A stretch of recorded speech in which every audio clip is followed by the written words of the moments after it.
Hello friends, welcome back to my channel. Good morning. ಇವಾಗ ಸಂಜೆಯಿಂದ ವ್ಲಾಗನ್ನು ಶುರು ಮಾಡಿದ್ದೀನಿ. ಪಾಪುನ ಸ್ಕೂಲಿಂದ ಕರ್ಕೊಂಡು ಬರೋಕ್ಕೆ ಅಂತ ಹೋಗಿದ್ದೆ. ಸೊ ಹಾಗೆ ವ್ಲಾಗ್ ಕೂಡ ಶುರು ಮಾಡಿಕೊಂಡೆ. ಇನ್ನು ಮನೆಗೆ ಹೋದ ನಂತರ ವಿಡಿಯೋನ ಕಂಟಿನ್ಯೂ ಮಾಡ್ತೀನಿ. ಫ್ರೆಂಡ್ಸ್, ಇವಾಗ ನಾವು ಇಲ್ಲಿ ಬೆಳಗ್ಗೆ ಚೆನ್ನೆಕಾಯಿ ಹೆಕ್ಕಕ್ಕೆ ಅಂತ ಹೋಗ್ತಾ ಇದ್ದೀವಿ. ಇದೆಯೋ ಇಲ್ವೋ ಅಂತಲೂ ಗೊತ್ತಿಲ್ಲ, ಬಟ್ ಅವಳಿಗೆ ಬೇಕಂತೆ. ಸರಿ ನೋಡ್ಬಿಟ್ಟು ಬರೋಣ ಅಂತ ಹೊರಟಿದ್ದೀವಿ.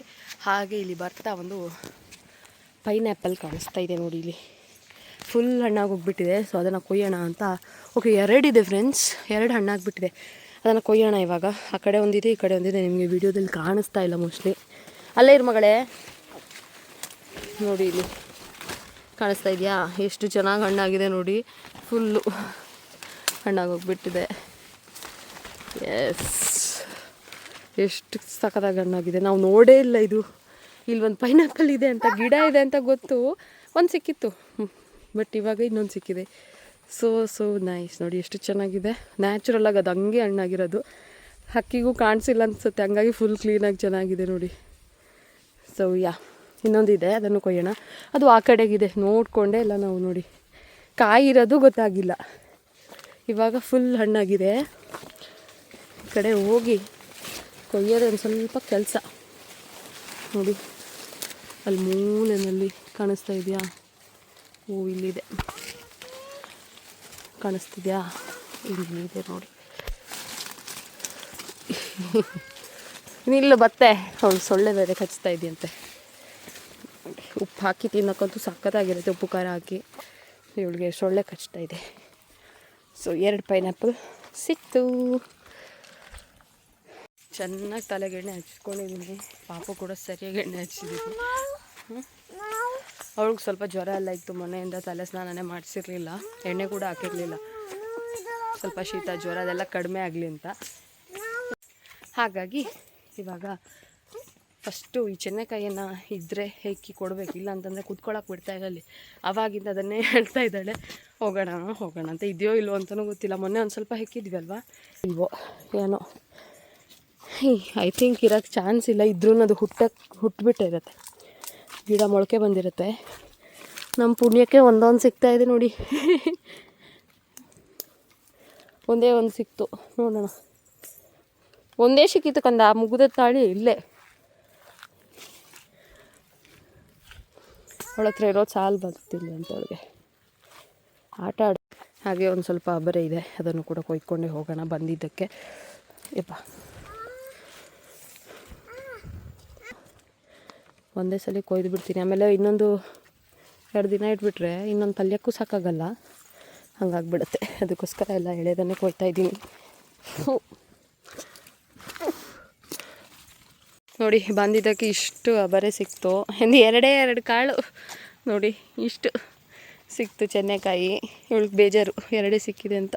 ಬಾ ಹೋಪ, ನಾನು ಹೇಳಿದ್ದೆ ಸಿಗಲ್ಲ ಇವಾಗ ಅಂತ ಹೇಳಿಬಿಟ್ಟು, ಬಟ್ ಆದ್ರೂ ಕೇಳ್ತಾನೆ ಇಲ್ಲ ಅವಳು. ಹೋಗಲೇಬೇಕು ಅಂತ ಸರಿ ಅಂತ ಹೇಳ್ಬಿಟ್ಟು ಬಂದ್ವಿ. ಸೊ ಬಂದಿದ್ದಕ್ಕೆ 2 ಸಿಕ್ತು ಅಂತ ಖುಷಿಯಿಂದ ಹೋಗ್ತಾಯಿದ್ದೀವಿ ಇವಾಗಲ್ಲ. ನೋಡಿ ಫ್ರೆಂಡ್ಸ್, ನಮ್ಮ ಮಲ್ಬೆರಿ ಗಿಡ ನಾವು ತೊಗೊಂಬಂದಿದ್ವಲ್ವ, ಇಷ್ಟು ದೊಡ್ಡದಾಗಿ ಬಂದಿದೆ. ಮೇ ಬಿ ನೆಕ್ಸ್ಟ್ ಇಯರ್ ಇದರಲ್ಲಿ ಹಣ್ಣು ಬಿಡುತ್ತೆ ಅಂತ ಅಂದ್ಕೊಂಡಿದ್ದೀವಿ. ನುಸಿ ಬತ್ತು. ನಮ್ಮ ಪೈನಾಪಲ್ ಇಲ್ಲಿದೆ ನೋಡಿ. ಇದನ್ನು ತೊಗೋಬೇಕು ಇವಾಗ ಹಿಂಗೆ ಅಂತ ನೋಡ್ತಾ ಇದ್ದೀನಿ. ಇವತ್ತು ನೋಡಿ ಇಷ್ಟು ಸಿಕ್ಕಿದೆ. 2 ಪೈನಾಪಲ್ಲು, ಅದ್ರ ಜೊತೆಗೆ ಇಷ್ಟ ಅವರೆ ಎಲ್ಲ ಸಿಕ್ಕಿದೆ. ಇವಾಗ ನೋಡಿ ಫ್ರೆಂಡ್ಸ್, ಆ ಬೆಕ್ಕನ್ನು ಓಡ್ಸೋಕ್ಕೆ ಅಂತ ಇಲ್ಲಿ ಕಾವಲು ಕೂತಿದ್ದಾಳೆ ನೋಡಿ. ಅದಿರಲಿ ಅದು ಅಂತಂದರೆ ಕೇಳ್ತಾ ಇಲ್ಲ. ಹೋಪ ಮಗಳು ಮೀಸುತ್ತೆ ನಿನ್ನ ಹೋಪ. ಅದು ಬಂದು ಇವಳಿಗೆ ತೊಂದರೆ ಕೊಡುತ್ತಂತೆ, ಹಾಗಾಗಿ ಅದನ್ನು ಓಡ್ಸೋಕ್ಕೆ ಅಂತ ಹೊರಡೋದವಳು ನೋಡಿ. ನಮ್ಮನೆ ಬೇಕು ಇದು, ನಮ್ಮನೆ ಬೇಕನ್ನು ಓಡಿಸಬೇಕು. ಇದು ದೊಡ್ಡ ಬೇಕಿದು ಅಲ್ಲ, ದೊಡ್ಡ ಬೇಕು. ನೀನು ಏಯ್ ಆಗ ಉಪದ್ರ ಮಾಡಲಾಗ ಮಗಳು. ಅಲ್ಲಿ ಮಡುಗು, ಚಪ್ಪಲಲ್ಲಿ ಮಡುಗು, ಕೈ ತೊಳೆ ಹೋಪ. ಮೀವಲ್ಲಪ್ಪ ನಾವು ಬಾಜಾಣ ಹೋಪ. ಸ್ವಲ್ಪ ಪೈನಾಪಲ್ಸು ಅದು ಒಂದು ಸ್ವಲ್ಪ ಹಾಳಾಗಿತ್ತು, ಮತ್ತು ಮಿಕ್ಕಿದ್ದಿಷ್ಟು ಸಿಕ್ತು ನೋಡಿ. ಸೊ ಇದಕ್ಕೊಂದು ಸ್ವಲ್ಪ ಉಪ್ಪು ಖಾರ ಹಾಕ್ಕೊಂಡು ತಿಂತಾಯಿದ್ರಂತೂ ಸಖತ್ತಾಗಿರುತ್ತೆ. ಸೊ ಚೆನ್ನಾಗಿರುತ್ತೆ. ನಾನು ಈ ಥರ ಕಟ್ ಮಾಡ್ತೀನಿ, ಇದರಿಂದ ತಿನ್ನೋಕ್ಕೂ ಒಂಥರ ಚೆನ್ನಾಗಿರುತ್ತೆ. ಆ್ಯಂಡ್ ಅದು ಮಿಡಲ್ ಪಾರ್ಟ್ ಕೂಡ ವೇಸ್ಟ್ ಆಗೋಲ್ಲ, ಚೆನ್ನಾಗಿ ತಿನ್ಕೊಬೋದು. ಹಾಗಾಗಿ ಸೊ ಒಂದು ಸ್ವಲ್ಪ ಹಾಳಿತ್ತು, ಅದು ಬಿಟ್ಟು ಬಾಕಿ ಇಷ್ಟು ಸಿಕ್ತು ನೋಡಿ. ಪುಟಾಣಿ ಪೈನಾಪಲ್ ಅಲ್ವಾ ಅದು. ಸೊ ಯಾರಿಗೆಲ್ಲ ಪೈನಾಪಲ್ ಇಷ್ಟ ಕಮೆಂಟ್ ಮಾಡಿ.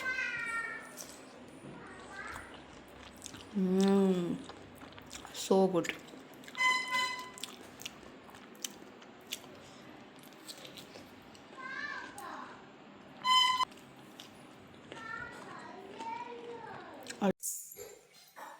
ಫ್ರೆಂಡ್ಸ್, ಇವಾಗ ಸ್ನಾನ ಎಲ್ಲ ಆಗಿ ಕುತ್ಕೊಂಡಿದ್ವಿ. ಎಂತ ಆಟ ಆಡೋದು? ಹೊಸ ಆಟ ಅಂತೆ. ಹೊಸ ಆಟ ಏನು ಆಡಬೇಕಂತ ಏನು ಅಂತ ಕೇಳೋಣ. ಹಾಗೆ ಬನ್ನಿ. ಚೆನ್ನಾಗಿ ಬಿಸಿಲು ಬರ್ತಾಯಿದೆ ಇವಾಗ ನೋಡಿ.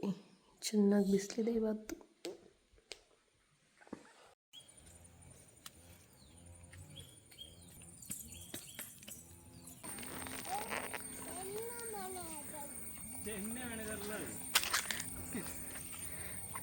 ಚೆಣ್ಣೆ ಮಣೆ ಆಯ್ ಕಡವ ಈಗ ಇದ್ದ ನೋಡುವನಾ ಚೆನ್ನೆಕಾಯಿ. ಮೊನ್ನೆ ಯಾರು ಸುಮಾರು ಇತ್ತು, ನಾನು ಮೊನ್ನೆ ಹರಕಿ ಕೊಡ್ತಿತ್ತು ದಿನಾಗೆ, ಈಗ ಕಾಣ್ತಿಲ್ಲ. ಫ್ರೆಂಡ್ಸ್, ನಾನೊಂದಂತೂ ಸೂಪರ್ ಆಗಿರೋಂಥ ರೆಸಿಪಿನ ಟ್ರೈ ಮಾಡಿದ್ದೆ. ಸೈಡ್ ಡಿಶ್ ಆಗಿ ಗ್ರೇವಿದು. ಸೊ ಚಪಾತಿ ಆಗಿರ್ಬೋದು, ಇಲ್ಲ ಪರೋಟ, ರೋಟಿ ಈ ಥರದ ಜೊತೆಗೆ ತುಂಬ ಚೆನ್ನಾಗಿರುತ್ತೆ. ವೆಜ್ ಲಹೋರಿ ಅಂತ ಒಂದು ಇನ್ಸ್ಟಾಗ್ರಾಮ್ ಹಿಂಗೆ ಸ್ಕ್ರೋಲ್ ಮಾಡ್ತಾಯಿದ್ದೆ. ಸೊ ಅವಾಗ ಕಾಣಿಸ್ತು, ತುಂಬ ಚೆನ್ನಾಗಿದೆ ಅಂತ ಅನ್ನಿಸ್ತು ನೋಡ್ತಾ. ಸೊ ಹಾಗೆ ಅಲ್ಲಿ ಐಟಮ್ಸ್ ಕೂಡ ಇತ್ತು, ಹಾಗಾಗಿ ಟ್ರೈ ಮಾಡೋಣ ಅಂತ ಹೇಳಿಬಿಟ್ಟು ಮಾಡಿದ್ದೆ. ಸೊ ಚಪಾತಿ ಜೊತೆಗೆ ತುಂಬ ಚೆನ್ನಾಗಿತ್ತು ಆಯಿತಾ. ಇದ್ರ ರೆಸಿಪಿನ ಇವಾಗ ಶೇರ್ ಮಾಡ್ತೀನಿ. ಆ್ಯಕ್ಚುಲಿ ಈ ರೆಸಿಪಿ ಮಾಡೋದು ತುಂಬಾ ಈಸಿ. ಈರುಳ್ಳಿ, ಬೆಳ್ಳುಳ್ಳಿ, ಶುಂಠಿ ಯಾವುದು ಯೂಸ್ ಮಾಡಲ್ಲ. ಬಟ್ ನಾನು ಈರುಳ್ಳಿ ಸ್ವಲ್ಪ ಹಾಕಿದ್ದೀನಿ ಇದಕ್ಕೆ. ಆ್ಯಂಡ್ ಕಾಲಿಫ್ಲವರ್ ಕೂಡ ಆ್ಯಡ್ ಮಾಡಿದ್ದೀನಿ. ಆ್ಯಕ್ಚುಲಿ ಹೇಳಬೇಕಂತಂದರೆ ಇದಕ್ಕೆ ಬೀನ್ಸ್ ಮತ್ತು ಕ್ಯಾಪ್ಸಿಕಮ್ಮು, ಟೊಮ್ಯಾಟೊ ಇದಿಷ್ಟಿದ್ರೆ ಸಾಕಾಗುತ್ತೆ. ಬಟ್ ನಾನು ಸ್ವಲ್ಪ ನನ್ನ ಹತ್ರ ಬೇರೆ ತರಕಾರಿ ಎಲ್ಲ ಇದ್ದಿದ್ದರಿಂದ ಅದನ್ನು ಕೂಡ ಹಾಕ್ಕೊಂಡಿದ್ದೀನಿ, ಚೆನ್ನಾಗಿರುತ್ತೆ ಅಂತ ಹೇಳಿ. ಸೊ ಇಲ್ಲಿ ಫಸ್ಟ್ ಇವಾಗ ತರಕಾರಿ ಎಲ್ಲ ಸಣ್ಣದಾಗಿ ಕಟ್ ಮಾಡಿ ಎತ್ತಿಟ್ಕೊಂಡಿದ್ದೀನಿ. ಅದಾದ ನಂತರ ಒಂದು ಬಾಣಲಿಗೆ ಮಸಾಲೆ ರೆಡಿ ಮಾಡ್ಕೊಳ್ಳೋಕ್ಕೆ ಅಂತ ಒಂದು ಸ್ವಲ್ಪ ಎಣ್ಣೆ, ಅದ್ರ ಜೊತೆಗೆ ಒಂದಷ್ಟು ಒಣಮೆಣ್ಸಿನ್ಕಾಯಿ 4 ತೊಗೊಂಡಿದ್ದೀನಿ. ಬೇರೆ ಖಾರದ ಪುಡಿ ಕೂಡ ನಾವು ಹಾಕೋಕ್ಕಿದೆ, ಜಸ್ಟ್ ಕಲರ್ಗೋಸ್ಕರ ಹಾಕ್ತಾ ಇರೋದು. ಅದ್ರ ಜೊತೆಗೆ ಒಂದು ಸಣ್ಣ ಪೀಸ್ ಚಕ್ಕೆ, ಆಮೇಲೆ ಹೂ ಬರುತ್ತಲ್ಲ ಅನಾನಸ್ ಹೂ, ಸೊ ಅದರದ್ದು ಒಂದು ಚಿಕ್ಕ ಪೀಸನ್ನು ಹಾಕಿದ್ದೀನಿ. ಸೊ ಇದಿಷ್ಟು ಹಾಕಿ ನೀಟಾಗಿ ಫ್ರೈ ಮಾಡ್ಕೋಬೇಕು. ಟೊಮ್ಯಾಟೊ ಚೆನ್ನಾಗಿ ಮ್ಯಾಶಿಯಾಗಿ ಬೇಯಬೇಕು. ಮಸಾಲೆಗೆ ಗ್ರೇವಿ ಏನಿದೆ ಕನ್ಸಿಸ್ಟೆನ್ಸಿ ಬರೋದೇ ಈ ಟೊಮ್ಯಾಟೊ ಒಂದು 5 ತೊಗೊಂಡಿದ್ದೀನಿ ನಾನು. ಸೊ ಮೀಡಿಯಮ್ ಸೈಜ್ ಟೊಮ್ಯಾಟೊನೇ ತೊಗೊಂಡಿದ್ದೀನಿ. ಆ್ಯಂಡ್ ಇದಕ್ಕೆ ಇವಾಗ ಉಪ್ಪು ಮತ್ತು ಅರಶಿನ ಪುಡಿ, ಹಾಗೆಯೇ ಗೋಡಂಬಿ ಇದಿಷ್ಟನ್ನು ಸೇರಿಸ್ಕೊಳ್ತಾ ಇದ್ದೀನಿ. ಗೋಡಂಬಿ ಹಾಕೋದ್ರಿಂದ ಗ್ರೇವಿ ತಿಕ್ನೆಸ್ ತುಂಬ ಚೆನ್ನಾಗಿರುತ್ತೆ ಆ್ಯಂಡ್ ಕ್ರೀಮಿಯಾಗಿ ಸಕ್ಕದಾಗಿರುತ್ತೆ ಆಯಿತಾ. ಮಿಸ್ ಮಾಡಬೇಡಿ, ಗೋಡಂಬಿನ ಹಾಕ್ಕೊಳ್ಳಿ. ಉಪ್ಪು ಮತ್ತು ಅರಶಿನ ಪುಡಿ ಹಾಕಿ ಸ್ವಲ್ಪ ನೀರು ಹಾಕಿ ಮುಚ್ಚಿ ಬೇಯೋಕ್ಕೆ ಬಿಡ್ತೀನಿ. ಸೊ ದ್ಯಾಟ್ ಅದು ಚೆನ್ನಾಗಿ ಮ್ಯಾಶಿಯಾಗಿ ಬೇಯುತ್ತೆ. ಸೊ ಅದಾದ ನಂತರ ತಣ್ಣಗಾದ ನಂತರ ಅದನ್ನು ಕ್ಲೀನಾಗಿ ಪೇಸ್ಟ್ ಮಾಡ್ಕೋಬೇಕು. ಇವಾಗ ನೋಡಿ ಗ್ರೇವಿ ಬೇಸ್ ಕೂಡ ರೆಡಿ ಆಯಿತು. ತುಂಬಾ ಈಸಿಯಾಗಿ ಮಾಡ್ಕೋಬೋದು ಇದನ್ನು. ಇವಾಗ ಒಂದು ಬಾಣಲಿ ಇಟ್ಕೊಂಡು ಅದಕ್ಕೆ ಒಂದು ಸ್ವಲ್ಪ ಎಣ್ಣೆನ ಹಾಕ್ತಾಯಿದ್ದೀನಿ. ಎಣ್ಣೆ ಬದಲಾಗಿ ನೀವು ಬೆಣ್ಣೆ ಹಾಕ್ಕೋಬೋದು, ಅದು ಕೂಡ ತುಂಬ ಚೆನ್ನಾಗಿರುತ್ತೆ. ಈ ವೆಜ್ ಲಹೋರಿ ಮಾಡೋದಕ್ಕೆ ಬೀನ್ಸು, ಕ್ಯಾಪ್ಸಿಕಮ್ಮು, ಬಟಾಣಿ ಇದಿಷ್ಟಿದ್ರೆ ಸಾಕು. ಆಮೇಲೆ ಪನ್ನೀರು. ಸೊ ಮೇಯ್ನಾಗಿ ಇದಿಷ್ಟನ್ನೇ ಹಾಕೋದು. ಬಟ್ ನಾನು ಪನ್ನೀರ್ ಇರಲಿಲ್ಲ ಅಂತ ಹೇಳಿಬಿಟ್ಟು ಈರುಳ್ಳಿ ಮತ್ತು ಒಂದು ಸ್ವಲ್ಪ ಕಾಲಿಫ್ಲವರನ್ನು ತೊಗೊಂಡಿದ್ದೀನಿ. ಸೊ ಬ್ಯಾಲೆನ್ಸ್ ಆಗಲಿ ಅಂತ ಹೇಳಿಬಿಟ್ಟು ತರಕಾರಿ. ಇದಕ್ಕೆ ಬೆಳ್ಳುಳ್ಳಿ, ಅದು ಈರುಳ್ಳಿ ಅದೆಲ್ಲ ಹಾಕುವಂಥ ಅವಶ್ಯಕತೆ ಇಲ್ಲ. ನೀವು ಪನ್ನೀರ್ ಇದ್ದರೆ ಅದನ್ನೇ ಹಾಕ್ಕೊಳ್ಳಿ ಆಯಿತಾ. ನಂತರ ಪನ್ನೀರ್ ಇರಲಿಲ್ಲ ಅಲ್ವಾ, ಸೊ ಗ್ರೇವಿ ಸ್ವಲ್ಪ ಜಾಸ್ತಿ ಆಗಲಿ ಅಂತ ಹೇಳಿಬಿಟ್ಟು ನಾನು ಬೇರೆ ತರಕಾರಿ ಯೂಸ್ ಮಾಡಿರೋದು ಅಷ್ಟೇ. ಸೊ ಇವಾಗ ಎಣ್ಣೆ ಹಾಕಿಬಿಟ್ಟು ಈರುಳ್ಳಿನ ಹಾಕಿ ಸ್ವಲ್ಪ ಫ್ರೈ ಮಾಡ್ಕೊಳ್ತಾ ಇದ್ದೀನಿ. ಚೆನ್ನಾಗಿ ಫ್ರೈ ಆದ ನಂತರ ಒಂದು ಸ್ವಲ್ಪ ಕಲರ್ ಚೇಂಜ್ ಆಗೋ ತನಕ ಫ್ರೈ ಮಾಡಿಕೊಂಡು, ಅದಾಗಿದ ನಂತರ ಸಣ್ಣದಾಗಿ ಹೆಚ್ಕೊಳ್ಬೇಕು ಎಲ್ಲ ತರಕಾರಿಗಳು ಏನೇನು. ನಾನು ಕಾಲಿಫ್ಲವರ್ ಆಗಿರ್ಬೋದು, ಕ್ಯಾಪ್ಸಿಕಮು, ಹಾಗೆಯೇ ಬೀನ್ಸ್ ಇದಿಷ್ಟನ್ನು ಹಾಕಿ ಚೆನ್ನಾಗಿ ಮಿಕ್ಸ್ ಮಾಡ್ಕೊಳ್ತಾ ಇದ್ದೀನಿ. ಅದು ಚೆನ್ನಾಗಿ ಫ್ರೈ ಆಗಬೇಕು, ಚೆನ್ನಾಗಿ ಬೆಂದ್ಕೊಬೇಕು. ಆ್ಯಂಡ್ ಬೀನ್ಸು ಅಷ್ಟೇ, ನೀವು ಇದಕ್ಕೆ ರಿಂಗ್ ಬೀನ್ಸ್ ಅಂತ ಬರುತ್ತಲ್ವ, ಸೊ ಅದನ್ನು ತಗೊಳ್ಳಿ, ಅದು ಚೆನ್ನಾಗಿ ಬರುತ್ತೆ. ಸೊ ಇವಾಗ ನೋಡಿ ನೀಟಾಗಿ ಫ್ರೈ ಮಾಡ್ಕೊಳ್ತಾ ಇದ್ದೀನಿ. ಮೀಡಿಯಮ್ ಟು ಹೈ ಫ್ಲೇಮಲ್ಲೇ ಫ್ರೈ ಮಾಡ್ಕೊಳ್ಳಿ. ಒಂದು ಸ್ವಲ್ಪ ಉಪ್ಪು ಹಾಕಿಬಿಟ್ಟು ಚೆನ್ನಾಗಿ ಫ್ರೈ ಮಾಡಿಕೊಂಡ್ರೆ ಅದು ಕೂಡ ಉಪ್ಪು ಕೂಡ ಎಳ್ಕೊಳ್ಳುತ್ತೆ ಆ್ಯಂಡ್ ಚೆನ್ನಾಗಿ ಬೇಯುತ್ತೆ ಕೂಡ ಆಯಿತಾ. ಸೊ ಅಷ್ಟರಲ್ಲಿ ಮಸಾಲೆ ಕೂಡ ತಣ್ಣಗಾಗಿತ್ತು, ಅದನ್ನು ಕೂಡ ರುಬ್ಕೊಂಡೆ. ತರಕಾರಿಗೆ ಸ್ವಲ್ಪ ಉಪ್ಪು ಹಾಕಿ ಮುಚ್ಚಿಟ್ಟಿದೆ, ಚೆನ್ನಾಗಿ ಬೆಂದಿದೆ ನೋಡಿ. ಇವಾಗ ಬಟಾಣಿ ಇದ್ದರೆ ಅದನ್ನು ಕೂಡ ಹಾಕ್ಕೋಬೋದು, ಚೆನ್ನಾಗಿರುತ್ತೆ. ಸೊ ಇವಾಗ ತರಕಾರಿ ಬೆಂದಿದ್ದಲ್ವ, ಇದಕ್ಕೆ ರುಬ್ಬಿರೋಂಥ ಮಸಾಲೆನ ಹಾಕ್ತೀನಿ. ನೋಡಿ ಎಷ್ಟು ಸಾಫ್ಟಾಗಿ ನುಣ್ಣಗೆ ರುಬ್ಕೋಬೇಕು. ಗೋಡಂಬಿ ಹಾಕಿರೋದ್ರಿಂದ ತುಂಬ ಕ್ರೀಮಿಯಾಗಿ ತುಂಬ ಚೆನ್ನಾಗಿ ಬರುತ್ತೆ. ನೀರು ಇನ್ನೂ ಸ್ವಲ್ಪ ಹಾಕ್ಕೋಬೇಕು ಇದಕ್ಕೆ. ಗೋಡಂಬಿ ಹಾಕೋದ್ರಿಂದ ತಿಕ್ನೆಸ್ ಕೂಡ ಬರುತ್ತೆ. ಕುದೀತಾ ಕುದೀತಾ ಗ್ರೇವಿ ಗಟ್ಟಿ ಆಗುತ್ತೆ. ಹಾಗೆ ಪನ್ನೀರ್ ಇದ್ದರೆ ಈ ಟೈಮಲ್ಲಿ ನೀವು ಆ್ಯಡ್ ಮಾಡಬೇಕು. ಗ್ರೇವಿ ಇನ್ನೇನು ಕುದೀತಾ ಇರುತ್ತಲ್ವ, ಸೊ ಆ ಟೈಮಲ್ಲಿ ಹಾಕ್ಕೋಬೇಕು. ಮಸಾಲೆ ಹಾಕಿ ಒಂದು ಕುದಿ ಕುದಿದ ನಂತರ ಪನ್ನೀರನ್ನು ಆ್ಯಡ್ ಮಾಡ್ಕೊಳ್ಳಿ. ಸೊ ಅದು ಕರೆಕ್ಟಾಗಿ ಕುಕ್ ಆಗುತ್ತೆ, ಆವಾಗ ಚೆನ್ನಾಗಿರುತ್ತೆ ಕೂಡ. ಗ್ರೇವಿ ಕನ್ಸಿಸ್ಟೆನ್ಸಿ ನೋಡಿಕೊಂಡು ನೀರನ್ನು ಆ್ಯಡ್ ಮಾಡ್ಕೊಳ್ಳಿ, ಹೆಚ್ಚು ಕಮ್ಮಿ ಮಾಡ್ಕೋಬೋದು ನಿಮಗೆ ತುಂಬ ತಿಕ್ಕಾಗಬೇಕು ಏನು ಅಂತ. ಸೊ ನೋಡಿ ನಾನು ಈ ಕನ್ಸಿಸ್ಟೆನ್ಸಿನಲ್ಲಿ ಇಟ್ಕೊಂಡಿದ್ದೀನಿ. ಇದು ಕುದೀತಾ ಇನ್ನೊಂದು ಸ್ವಲ್ಪ ಗಟ್ಟಿ ಆಗುತ್ತೆ. ಬೇಕು ಅನಿಸಿದ್ರೆ ಆಮೇಲೆ ಮತ್ತೆ ಕುದೀತಾ ನೀರು ಹಾಕ್ಕೋಬೋದು. ಇವಾಗ ಇದಕ್ಕೆ ಖಾರಕ್ಕೆ ಬೇಕಾಗಿರೋಷ್ಟು ಅಚ್ಚ ಖಾರದ ಪುಡಿನ ಸೇರಿಸ್ಕೊಳ್ತಾ ಇದ್ದೀನಿ. ಸ್ವಲ್ಪ ನಾನು ಆವಾಗಲೇ ಮೆಣಸಿನ್ಕಾಯಿ ಹಾಕಿದ್ದೆ ಅಲ್ವಾ, ಇವಾಗ ಮತ್ತೆ ಒಂದು ಸ್ವಲ್ಪ ಖಾರದ ಪುಡಿನ ಹಾಕ್ಕೊಂಡಿದ್ದೀನಿ. ಸೊ ದ್ಯಾಟ್ ಸ್ವಲ್ಪ ಖಾರವಾಗಿ ಚೆನ್ನಾಗಿರುತ್ತೆ. ತುಂಬ ಏನೂ ತೀರಾ ಖಾರನೂ ಇರಲ್ಲ ಈ ಗ್ರೇವಿ ಆ್ಯಕ್ಚುಲಿ ಹೇಳಬೇಕು ಅಂತಂದರೆ. ನಿಮ್ಮ ಟೇಸ್ಟ್ಗೆ ಹೆಂಗೆ ಬೇಕು ಹಂಗೆ ಅಡ್ಜಸ್ಟ್ ಮಾಡ್ಕೋಬೋದು. ಆಮೇಲೆ ಒಂದೂವರೆ ಸ್ಪೂನ್ ಆಗುವಷ್ಟು ಸಕ್ಕರೆನ ಹಾಕ್ಕೊಂಡಿದ್ದೀನಿ. ಯಾವುದೇ ಗ್ರೇವಿ ಮಾಡಿದ್ರೂ ನೀವು ಒಂದು ಸ್ವಲ್ಪ ಸಕ್ಕರೆ ಸೇರಿಸೋದ್ರಿಂದ ಅದರ ಟೇಸ್ಟೇ ಬದಲಾಗುತ್ತೆ. ಸೊ ಖಂಡಿತವಾಗ್ಲೂ ಒಂದು ಸ್ವಲ್ಪ ಸಕ್ಕರೆನ ಹಾಕ್ಕೊಳ್ಳಿ, ಅವಾಗ ಟೇಸ್ಟ್ ಚೆನ್ನಾಗಿರುತ್ತೆ. ಈ ಟೊಮ್ಯಾಟೊ ಎಲ್ಲ ಹಾಕಿರ್ತೀವಲ್ವ, ಸೊ ಅದೆಲ್ಲ ಒಂಥರ ಸ್ವಲ್ಪ ಹುಳಿ ಇರುತ್ತೆ. ಸ್ವಲ್ಪ ಸಕ್ಕರೆ ಹಾಕೋದ್ರಿಂದ ಅದೆಲ್ಲನೂ ಬ್ಯಾಲೆನ್ಸ್ ಆಗುತ್ತೆ. ಆ್ಯಂಡ್ ಸ್ವಲ್ಪ ಉಪ್ಪು ಬೇಕು ಅಂತ ಅನ್ನಿಸ್ತು, ಸೊ ಅದನ್ನು ಕೂಡ ಆ್ಯಡ್ ಮಾಡ್ಕೊಂಡಿದ್ದೀನಿ.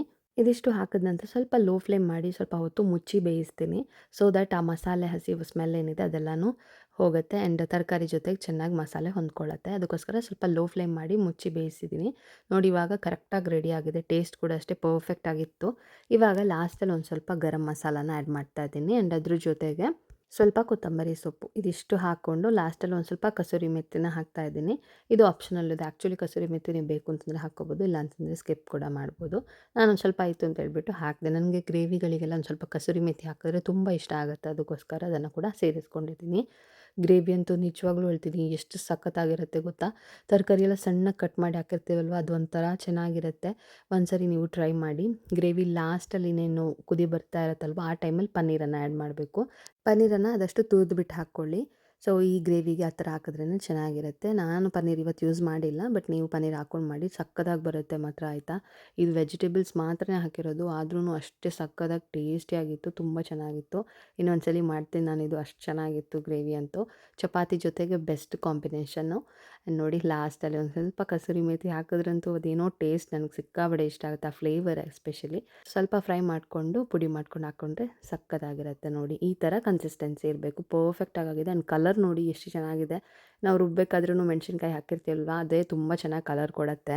ಚಪಾತಿ ಜೊತೆಗಂತೂ ಬೆಸ್ಟ್ ಕಾಂಬಿನೇಷನ್ ಅಂತಲೇ ಹೇಳ್ಬೋದು. ನೀವು ಒಂದ್ಸಲಿ ಟ್ರೈ ಮಾಡಿ ಹೇಗೆ ಬಂತು ಅಂತ ಕಮೆಂಟ್ ಮಾಡಿ ತಿಳಿಸಿ. ಫ್ರೆಂಡ್ಸ್, ಇದಾಗಿತ್ತು ನೋಡಿ ಇವತ್ತಿನ ವ್ಲಾಗ್. ಈ ವ್ಲಾಗ್ ನಿಮ್ಗೆ ಇಷ್ಟ ಆಗಿದೆ ಅಂತಂದರೆ please do like, share, comment. ಇನ್ನು ಸಬ್ಸ್ಕ್ರೈಬ್ ಮಾಡದೆ ನೋಡ್ತಾ ಇದ್ದರೆ ಸಬ್ಸ್ಕ್ರೈಬ್ ಮಾಡಿ, ಸಪೋರ್ಟ್ ಮಾಡಿ. ಸಿಗೋಣ ಇನ್ನೊಂದು ವಿಡಿಯೋದೊಂದಿಗೆ. ಅಲ್ಲಿ ತನಕ take care and bye. Thanks for watching.